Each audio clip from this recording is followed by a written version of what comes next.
Pemirsa, mobil milik salah satu pengacara di Kota Prabu Muli yang terparkir di samping rumahnya telah dibakar oleh orang yang tidak dikenal pada malam hari. Saat ini Satreskrim Polres Prabu Muli sedang melakukan penyelidikan.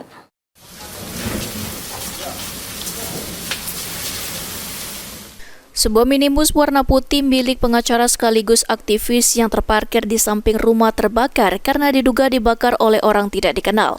Menurut pemilik mobil Wisnu Dwi Saputra, kejadian kebakaran mobilnya terjadi sekitar pukul 3 fajar yang diduga sengaja dibakar oleh orang yang tidak dikenal.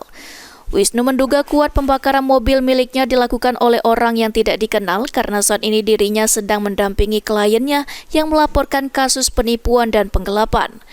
Peristiwa pembakaran sudah dilaporkan korban ke SPKT Polres Prabu Muli. Untuk saat ini kasus telah ditangani pihak kepolisian dan Satreskrim Polres Prabu Muli sedang melakukan penyelidikan. 3.15 saya dibangunkan oleh tetangga. Jadi pada saat itu saya bangun.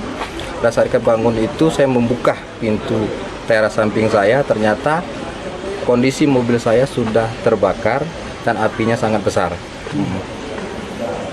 Itu jam berapa tadi, Pak? Jam 3.15 saya bakar. Itu kan diduga bahwa dibakar oleh orang tidak dikenal. Nah, kenapa itu, kita bisa? Itu menjadi PR penyidik untuk mengusut tersebut. Atas dasar apa kita bisa mengetahui itu bahwa dibakar?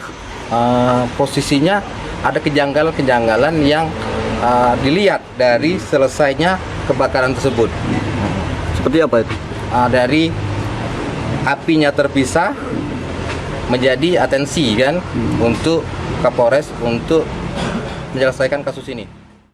Atas kejadian ini, keluarga korban dalam kondisi trauma dan harus meninggalkan rumahnya sementara waktu demi untuk keamanan dan juga tidak terjadi teror-teror yang lainnya. Anggi Perkasa, PAL TV.